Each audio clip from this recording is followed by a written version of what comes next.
ధూళినైన నన్ను దూతగా నిలిపావు, ఎన్నిక లేని నన్ను ఏలికగా చేశావు. ధూళినైన నన్ను దూతగా నిలిపావు, ఎన్నిక లేని నన్ను ఏలికగా చేశావు. భూమి విరిగి ఫలమిచ్చెను, మేఘమిరిగి వర్షమొచ్చెను, రొట్టె విరిగి వృద్ధి చెందెను, నన్ను విరిచి వాడుకోమయ్యా.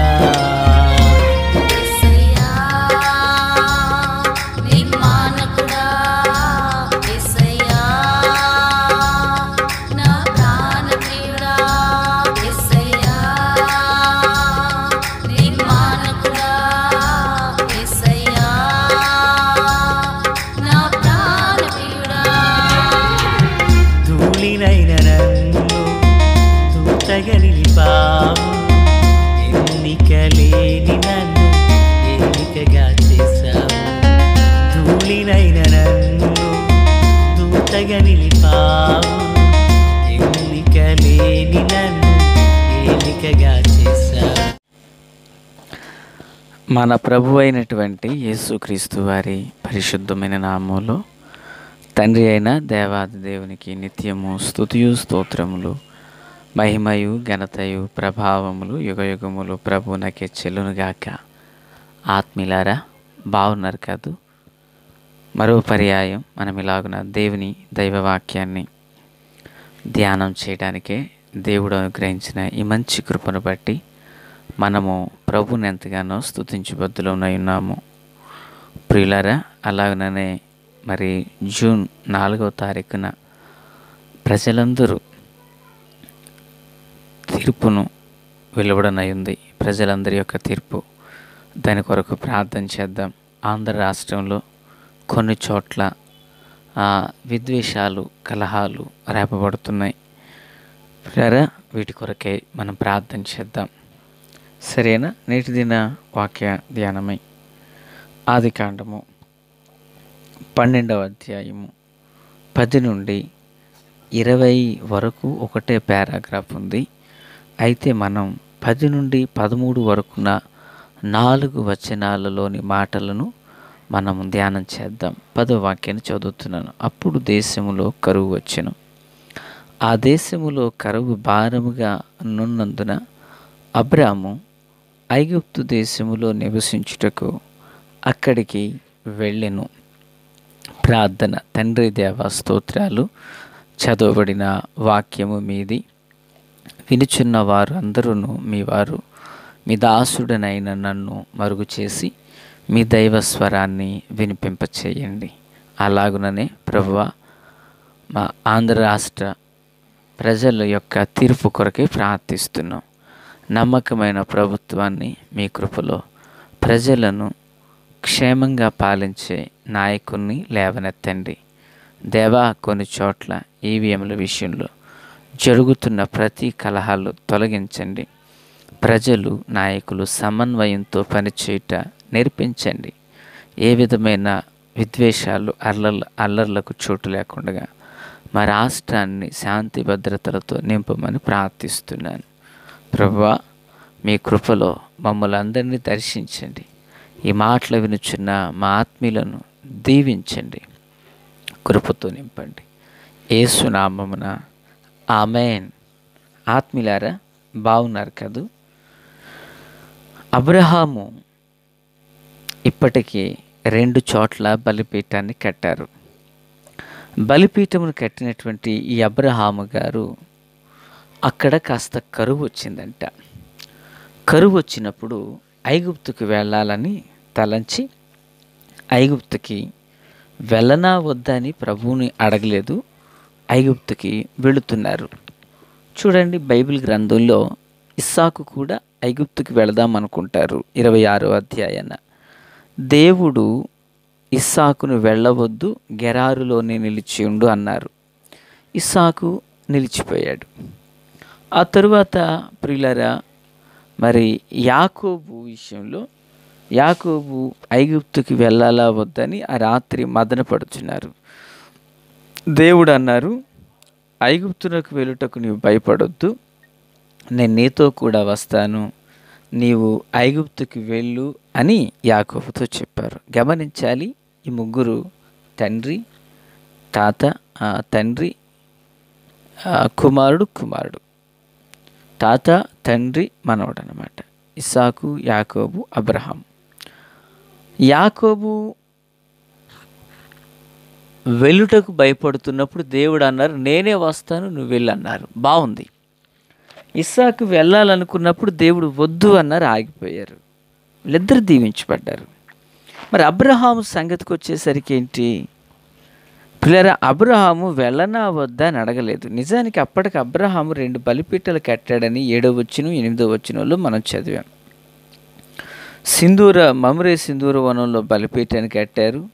బేతేలుకు హాయికి మధ్య గుడారాన్ని వేసి అక్కడ బలిపీఠాన్ని కట్టారు. బలిపీఠం అంటే దేవుడని లేక ప్రార్థనను సూచిస్తుందని, మానవుడు మహిమగల మహోన్నతుడైన దేవుడు కలిసే చోటే బలిపీఠం అని చెప్పుకున్నాం మనం. అయితే బలిపీఠం ఉన్నది అంటే అక్కడ దేవుడు ప్రత్యక్షమవుతున్నాడని అర్థం. అంటే బలిపీఠమై ఉన్న దేవుణ్ణి విడిచి అబ్రహాము ఐగుప్తుకు వెళతానంటున్నాడు. ఐగుప్తులో బలిపీఠం లేదు కదా. ఎందుకు వెళ్ళాలనుకుంటున్నాడు అంటే అక్కడ కరువు వచ్చింది. ప్రియులరా, ఆలోచన చేద్దాం. మానవ జీవితంలో దేవుడు సుఖదుఖాలను జత చేశాడు. ఇప్పుడు కూడా చూడండి, భార్యాభర్తలు కుటుంబ జీవితంలో భార్య కొన్ని చోట్ల లేదా కొందరి సమక్షంలో వారి భార్యలు, కొన్ని చోట్ల భార్యలు స్పీడ్గా ఉంటారు, భర్త నెమ్మదిపరుడై ఉంటారు. మరికొన్ని చోట్ల కొన్ని కుటుంబాల్లో భర్త స్పీడ్ అయి ఉంటే భార్య సైలెంట్గా ఉంటారు. ప్లేరా, ఇద్దరు స్పీడ్ అయి ఉండరు, ఇద్దరు నెమ్మది పరులై ఉండరు. ఒకరు అలాగా ఒకరు ఇలాగ. ఎందుకని? ఒకరిని ప్రోత్సాహపరచడానికి, ఒకరిని కంట్రోల్ చేయడానికి ఇలాగ దేవుడే జత చేస్తాడు. ఇలాగ సరే, ఇక్కడ బలిపీఠం అనేది ఉంది. బలిపీఠం దగ్గర దేవుడు ప్రత్యక్షమవుతున్నారు. కానీ కొంత కరువు అనేది వచ్చింది. కరువు అనున్నది వచ్చినప్పుడు ఈయన చేసిన పని ఏంటంటే ఆ కరువులో ప్రియులారా ఐగుప్తుకు వెళుతున్నాడు. నిజానికి మెసొపొతేమియా ఊరను ప్రాంతాలను విడిచి వచ్చారు దేవుడు వెళ్ళమంటే. హారానులో నుండి బయలుదేరి వచ్చాడు ప్రత్యక్షత కలిగి. 12వ అధ్యాయంలో ప్రియులారా తన కొనసాగింపు జరుగుతూ ఉంది. కానీ ఇక్కడ ఐగుప్తుకి వెళ్ళాలని ఎవరైనా చెప్పారు ఆయనకి? లేదు. తనకు ఒక ఆలోచన వచ్చింది, వెళ్ళిపోవాలి అనుకుంటున్నాడు. తనకు ఒక ఆలోచన వచ్చింది, వెళ్ళిపోవాలనుకుంటున్నాడు. చూడండి, దేవుని దైనందిన ఆధ్యాత్మిక జీవితంలో కష్ట సుఖాలు అనేవి దేవుడు అంకితం చేసినప్పుడు, జత చేసినప్పుడు అన్ని రోజులు ఒకలా ఉండవు కదా. అన్ని రోజులు ఒకలా ఉండవు కదా. ఓ రోజు కష్టం ఉండొచ్చు, ఓ రోజు సంతోషం ఉండొచ్చు, ఓ రోజు ఆనందం ఉండొచ్చు, ఓ రోజు వేదన ఉండొచ్చు. అయితే కరువు కలిగినటువంటి ఆ సమయాన అబ్రహాము, ప్రభువా నన్ను ఈ దేశానికి రమ్మన్నావు, నేను వచ్చాను, మరి కరువులో నేను ఎలా ఉండను అని ఒకటి ప్రభువుని అడగాలి. లేదా ప్రభు ఏం చెప్తారో ప్రభు యొక్క సమాధానం కొరకు వేచి చూడాలి. ఈ రెండూ చేయలేదు పిల్లరా. తనకు ఒక ఆలోచన వచ్చింది, ఐగుప్తుకు వెళితే బాగుండని ఐగుప్తుకు వెళ్ళాడు. ఫలితంగా అక్కడ ఏం నేర్చుకున్నాడు? భార్యని పిలిచి అంటున్నాడు, అమ్మ నువ్వు చక్కగా ఉన్నావు, నేనే అందహీనునిగా ఉన్నాను, నీవు నా చెల్లెవని చెప్పి అంటాడు. ఫస్ట్ అబద్ధం. ప్రియరా, అప్పటి వరకు అబ్రహాము జీవితంలో అబద్ధం ఆడినట్లు ఎక్కడ చూడం. ఇక్కడ చెప్పవలసి వస్తుంది అబద్ధం. అబద్ధం యొక్క ఆత్మ పుట్టింది ఐగుప్తులోనే అని మనం చెప్పుకోవాలి. ఇప్పుడు అంత మాత్రమే కాదు, అబ్రహాం అక్కడికి వెళ్ళుట వలన ప్రియులారా, మరి అబ్రహాము తన జీవితంలో తనను బట్టి అక్కడ ఉన్నటువంటి ఐగుప్తులో ఉన్నటువంటి రాజునకు మహావేదనలు ఇంటి వారందరికీ కలిగాయి. అంటే తన ప్రయాణం తనకి క్షేమం లేదు, తనతో ఉన్నవారికి క్షేమం లేదు. కారణం తన దేవుణ్ణి అడగకుండా వెళుతున్నాడు. ఈరోజు దేవుని మాటలు వినిచిన ఆత్మీయులారా, మన జీవితంలో కూడా దేవుని యొక్క నడిపింపు లేకుండా మన స్వతహాగా సొంత ఆలోచనలతో మనం వెళితే, ఒకటి మనం క్షేమంగా ఉండలేం, రెండు మనతో ఉన్నవారు క్షేమంగా ఉండలేరు. యోనా మీకు గుర్తున్నాడా? సొంత నిర్ణయంతో వెళ్ళిపోతున్నాడు, తను ప్రశాంతంగా లేడు. వాడలోనున్న వారిని ప్రశాంతంగా ఉంచలేరు. ఈరోజు మన ఆలోచనకు దగ్గరగా ప్రియమైనటువంటి వాళ్ళ 10,000 తలంపులు మనకు రావచ్చు. అయితే ఈ తలంపులు దేవుని చిత్తాన్ని నెరవేరుస్తున్నాయి అనుకోవద్దు. మనం ఏదైనా దేవుని యొక్క ఉద్దేశాన్ని అడిగి మనము వెళ్ళాలి. దేవునికి స్తోత్రం.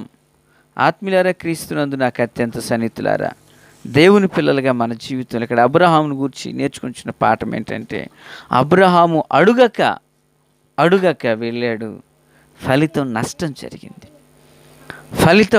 జరిగింది. అయితే దేవుని పిల్లలుగా మనము, యాకోబు అడిగి వెళ్ళాడండి, ప్రభువు వెళ్ళమంటే వెళ్ళాడు. వెళితే ఐగుప్తులో రాజులను ఆశీర్వదించాడు. ఇస్సాకు వెళ్ళవద్దనుకుంటున్న సమయంలో దేవుడు వెళ్ళమంటే వెళ్ళాడండి.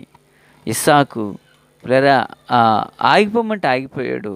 కెరారులో రాళ్ళు కలిగిన భూమిలో రత్నాలను పండించాడు. మరి మాటలు ఉంచిన దేవుని దైవజనాంగమా, ఐగుప్తు వంటి ఆత్మ ఈ లోకంలో ఇంకా పనిచేస్తుంది. దేవుని చిత్తం లేకుండా మనం ఏ తలపెట్టినా, దేవుని ఉద్దేశం లేకుండా ప్రయాణాన్ని మనం ప్రారంభించినా అది దీవెనకరంగా మారదు. కనుక దేవుని పిల్లలుగా ఆధ్యాత్మిక దైనందిన జీవితంలో దేవుని చిత్తాన్ని కనిపెడదాం, దేవుని ఉద్దేశాలు నెరవేర్పులోకి తీసుకొద్దాం. ప్రభు కృప మనకు తోడై నడిపించునుగాక. మహాపరిశుద్ధుడా దేవ స్తోత్రాలు. మా పూర్వీకుడైన అబ్రహాము మీ చిత్తాన్ని ఎరుగకయే తాను దూరదేశం వెళ్ళాడయ్యా. దేవా, ఐగుప్తుకి వెళ్ళి అబద్ధాలు నేర్చుకున్నాడు. ప్రభువా, మేము మీ చిత్తం లేని చోట్లకు వెళ్ళకుండానట్లు పరిశుద్ధాత్ముడా మమ్మను నిలిపివేయమని ప్రార్థిస్తున్నాం. మీ ఆత్మతో మమ్మల్ని నింపండి, ఆదరించి అభిషేకించండి. యేసు నామమున ఆమేన్.